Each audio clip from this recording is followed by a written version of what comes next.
क्या भरोसा है इस जिंदगी का, साथ देती नहीं है किसी का।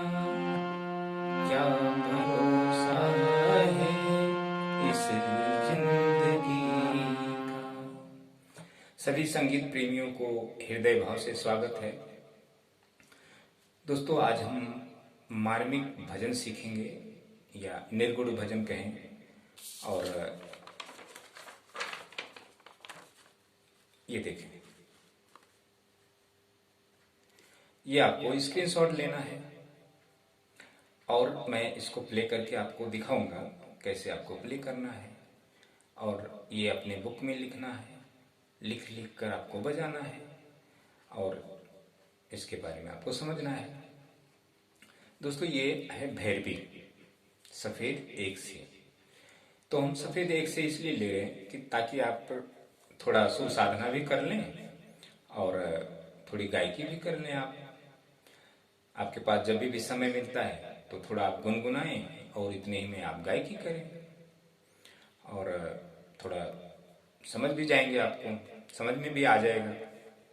तो दोस्तों, इसको हम क्या करेंगे, सी स्केल से हमने लिया है सफेद एक से और तार सप्तक के पा तक गया है, मंद्र सप्तक के मा तक। तो इसको हम कैसा प्ले करेंगे, आप फिंगर चलाना थोड़ा देख लें।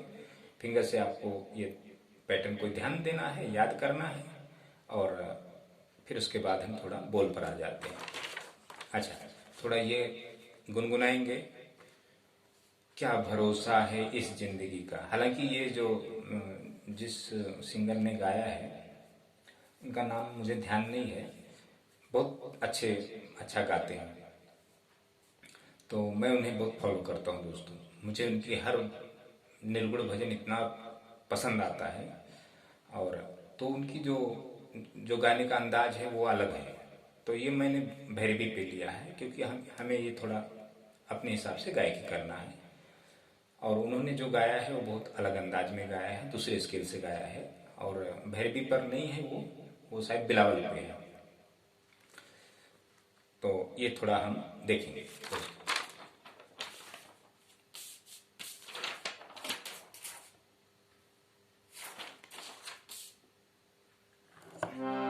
पहला हम क्या करेंगे, यहां से सरगम लेंगे भैरवी थाट।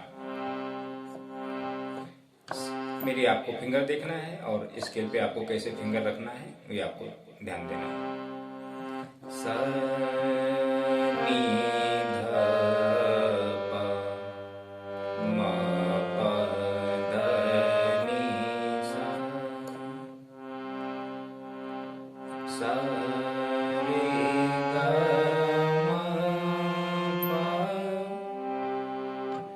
म प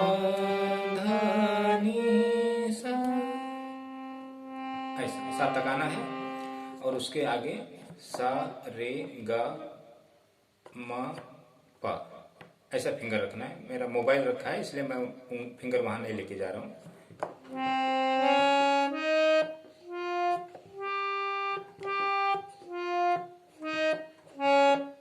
ऐसा आपको वहां तक बजाना है।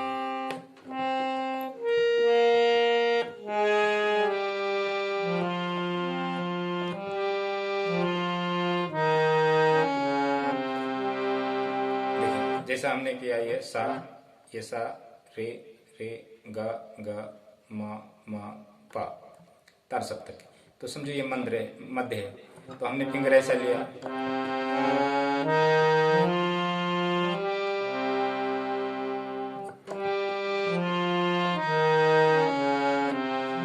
तो ऐसे यहां से भी ले लेना सेम, अंगूठा फिर अंगूठा फिर ये, ऐसा ये आपको आ जाएगा बजाने, क्योंकि वहाँ फिंगर स्टैंड रखा है मोबाइल का। अच्छा, अभी ये आपको देखें, सनी ध प म प ध नी सा, सा रे ग म प ध नी सा, सा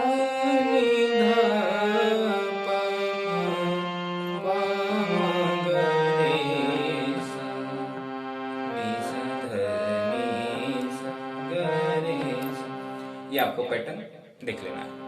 अच्छा, अब थोड़ा आलाप की पैटर्न ले लेते हैं। सा रे गा मा नी गा रे सा। ये शब्द हो गए वर्ण। तो वर्ण आपको बोलना नहीं है, आपको सिर्फ थोड़ा इस पे हंकार लेना है।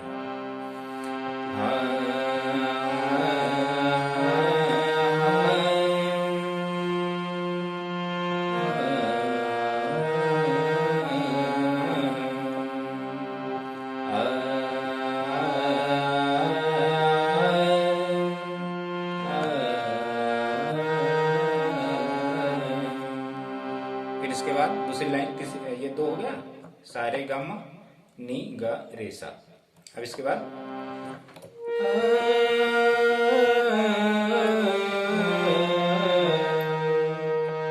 नी धा पा मा गा पा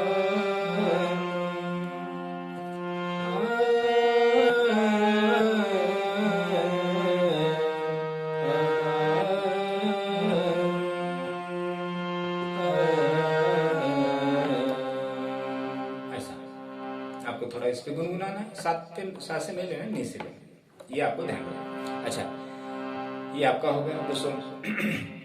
अब हम थोड़ा गायकी कर लेते हैं। ये आपको स्क्रीनशॉट लेना है और मैं थोड़ा आपको गा के बता देता हूँ। क्या भरोसा है, नीचे थोड़ा नोटेशन लिखा है, तो ये आपको दोस्तों समझ में उतना नहीं आएगा, सिर्फ मैं आपको प्ले करके दिखाता हूँ।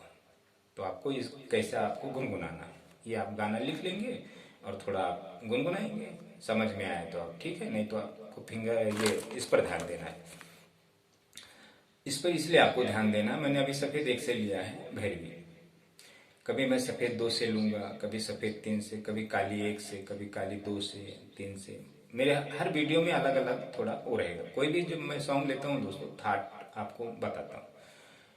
इसलिए बताता हूँ क्योंकि दोस्तों ये जब आप देखेंगे ना, अगर वही बंदा ये मुझे फॉलो करेगा जो बहुत समझदार होगा, जो दिमाग वाला बंदा होगा, वही हमें फॉलो करेगा। वो समझ जाएगा कि ये गुरु सिखाना कैसा चाहता है, करना क्या चाहता है। और जो थोड़े अलग दिमाग के होंगे, बोलेंगे क्या ये सब है, हमें तो सिंगर बनना है, हमें तो हारमोनियम प्लेयर बनना है, इससे थोड़ी हमको कुछ समझ में आएगा, हमें तो गाना चाहिए। ये गुरु कम गाने दे सिखाता है, सिर्फ थाट सिखाता है। तो कुछ सोचने वाले ऐसे भी होंगे दोस्तों, और कुछ जो समझदार होंगे जो बोलेंगे कुछ तो बात है। अच्छा दोस्तों, अब ये लें। क्या भरोसा है इस जिंदगी का, साथ देती नहीं है किसी का।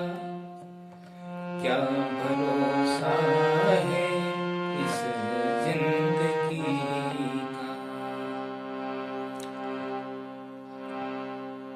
दुनिया की है हकीकत पुरानी, दुनिया की है हकीकत पुरानी, चलते रुकना है इसकी रवानी।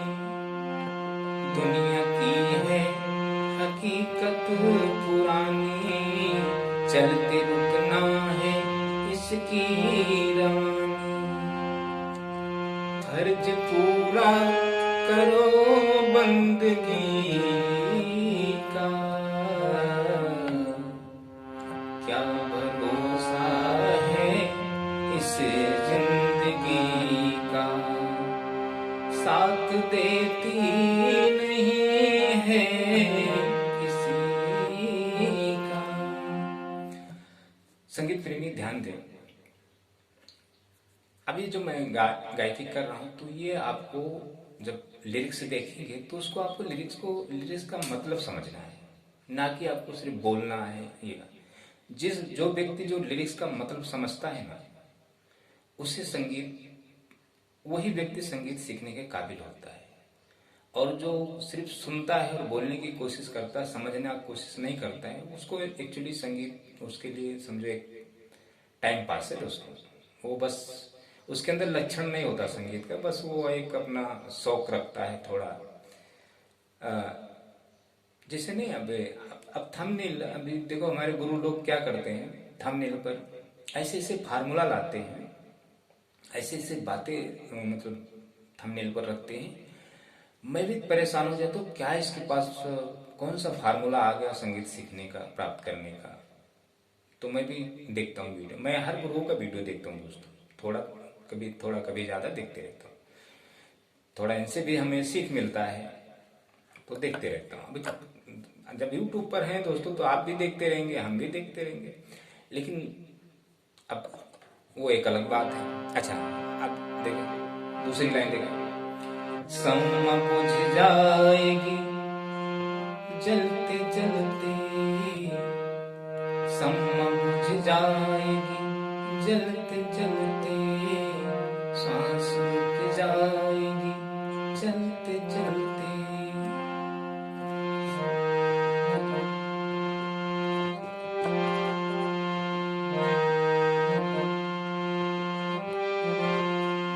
ये मैं अपनी भावनाएं निकाल रहा हूँ दोस्तों, यहाँ से मेरी, यहाँ से नहीं बज रहा है दोस्तों, सिर्फ सुर निकल रहा है यहाँ से, लेकिन हमारी भावनाओं से वो आपको एहसास हो रहा है, फील हो रहा है कि ये शब्द, ये बोल निकल रहा है।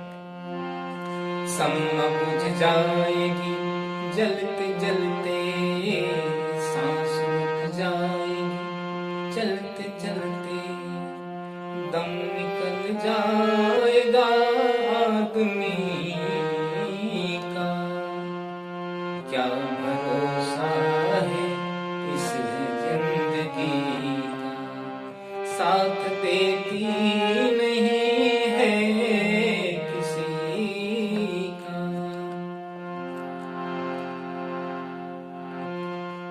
दूसरी लाइन देखें।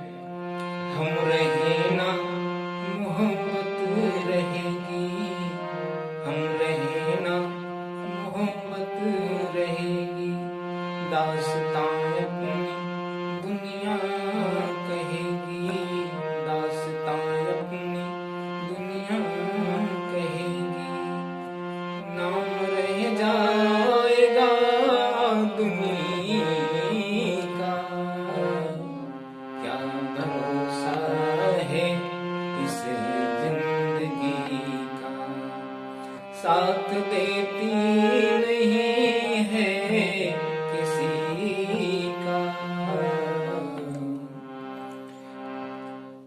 तो दोस्तों ये हमने एक मार्मिक भजन गा दिया।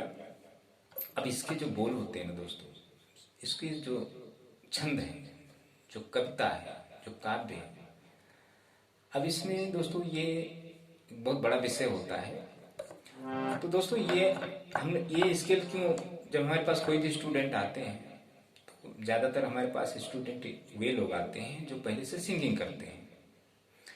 अभी कल दोस्तों एक व्यक्ति का फोन आया अयोध्या से, हालांकि मैं पुणे में रहता हूँ, तो वहाँ भी मेरा संगीत संस्थान है, तो वहाँ से फोन आया, तो एक बोला गुरुजी हमें, मेरी उम्र 17 साल है और मुझे गला सही करना है। तो उससे बात मैंने किया तो बताया कि मैं अभी गाता हूँ तो गा नहीं पाता हूँ, परेशानी होती है, सुर में नहीं हो रहा। तो मैं बोला आप कितने साल से गा रहे हैं? तो बोला मैं बचपन से गा रहा हूँ, 8-9 साल की उम्र से मैं गायकी करता हूँ, तो अभी 1 साल से मुझे तकलीफ होने लगी। मतलब अच्छा गाता होगा वो बंदा, क्योंकि बच्चा था। तो बच्चे लोग जब सिंगिंग करते हैं तो उनकी हाई स्केल आवाज़ अच्छी होती है, तो गले में ताकत होती है, तो अपना गायकी करते हैं। तो दोस्तों बिना शास्त्र सीखे हुए जब गायकी करोगे तो उसकी वैलिड बहुत कम साल का होता है, 5 साल 10 साल, ज़्यादा से ज़्यादा 15 साल, बस इससे ज़्यादा नहीं होती है। उसके बाद आपका गला खराब, कंठ खराब, आपके जीवन से संगीत खत्म। तो ये जो अब ये दोस्तों शास्त्र है, ये संगीत आपका सही संगीत ये है। और एक जो गायकी करते हैं लोग बिना संगीत सीखे हुए, जिसे हम गॉड गिफ्टेड कहते हैं। तो दोस्तों हमें ईश्वर ने कंठ दिया है, बात करने को, ना कि हमें गाना गाने को दिया है। तो हम अगर गाना गाएंगे तो उसके साथ छेड़खानी करेंगे बिना उसके व्याकरण में जाने या किसी संगीत मतलब जो इसकी जो सच्चाई है, अगर हम गायकी भी करते हैं बिना सीखे हुए तो उसका वैल्यू थोड़ी है। वो हमें एक फर्शी पे दीवार बनाने जैसा होगा, दीवार खड़ा करने जैसा होगा, एक दिन दीवार ढह जाएगा। तो अब ये जब जब शास्त्र के माध्यम से हम संगीत की उत्पत्ति करते हैं, सीखते हैं, तो ये हमारा मरते दम तक आवाज खत्म नहीं होती है। हम मतलब सुरीले होते चले जाते हैं, जैसे जैसे आगे बढ़ते हैं सुर में होते चले जाते हैं, अच्छी गायकी करते हैं, मरते दम तक हमारी आवाज वही बनी रहती है। तो दोस्तों अब उस व्यक्ति को मैं बोला साहब अब क्या बोलूं उसको, हमें पता होगा कि अब मैं अगर उसको सजेशन भी दूंगा, अगर राय भी दूंगा तो एक्सेप्ट नहीं करेगा वो। तो मैं बोला अभी देखो अभी कोई गुरु तलाश कर लो। अगर वो प्रैक्टिकल रहता था तो उसको जरा और बातें मैं समझाता था। अच्छा बात भी अगर मैं उसको सत्यता बताता भी हूँ तो उसको एक हारमोनियम लेना पड़ेगा और भी मतलब खुद के लिए पैसा खर्चा करना पड़ेगा, प्लस गुरु अगर मैं उससे सिखाता हूँ तो थोड़ा बहुत मुझे भी देना पड़ेगा उससे, क्योंकि हमें समय देना है। तो वो इतना कर नहीं सकता। वो जब हमें कॉल किया तो उसके पास कुछ थोड़ी था, सिर्फ गला था, उसके पास ना कोई वाद्य है ना कोई कुछ है। अब कोई भी चीज करने के लिए दोस्तों पैसा खर्चा करना पड़ता है ना, कोई भी चीज। अब आप सोचेंगे आप खाली हाथ झुला के आएंगे मेरे क्लास पर 2000 खीसे जेब में रखकर और बोलेंगे गुरुजी हमें संगीत सिखा दो, ऐसा नहीं होता है दोस्तों। तो ये प्रैक्टिकल की बातें हैं दोस्तों। तो आप भी सब में अगर आपकी स्थिति ऐसी है तो दोस्तों ये स्थिति अगर आपकी ऐसी है आप नहीं कर पाते हो ऐसा, अगर संगीत शिक्षा के माध्यम से लिए अगर पैसा आप खुद के लिए नहीं खर्चा कर पाते हो तो आपको संगीत सीखने का कोई अधिकार नहीं है। और फिर आपका जीवन टाइम पास में ही है। तो यह बात आपको ध्यान देना, खुद के लिए आपको खर्चा करना है दोस्तों। अगर वो ताकत नहीं है तो आप ये संगीत के साथ आप खुद खिलवाड़ कर रहे हो, आप अपने साथ भी खिलवाड़ कर रहे हो और संगीत के साथ भी कर रहे हो, ऐसा हो जाता है दोस्तों। अगर मैं आपको कुछ बातें समझाता हूँ तो उसमें दोस्तों उसको समझना चाहिए आपको। तो ये ऐसे ऐसे हमारे साथ होते दोस्तों बहुत सारे स्टूडेंट। अब क्या होता है संगीत के विषय में, अभी हम लोगों को दोस्तों एक्सपीरियंस है, अनुभव है काफी सारा, हम भी आपके ही जैसा थे दोस्तों। लेकिन हमें कोई गुरु अच्छा मिल गया, हमारे समझ में आ गई वो बातें, तो हमने वो चीज एक्सेप्ट कर लिया। तो आज हम आपके सामने आपको शिक्षा दे रहे हैं। अगर वही चीज हम एक्सेप्ट नहीं करते थे तो हम भी आपकी तरह होते थे। तो दोस्तों समझना बहुत ही इम्पोर्टेंट है और संगीत को हल्के में कभी नहीं लेना चाहिए। संगीत बड़ी अलग चीज है, ईश्वर है समझ लो आपको। तो आप ईश्वर तो दिखाई नहीं देता, जैसे अभी ये अदृश्य शिक्षा है वैसे ईश्वर है। तो जो अदृश्य है जो दिखाई नहीं देता वो ईश्वर है। थैंक यू दोस्तों, इतना आप देखें और फॉलो करें।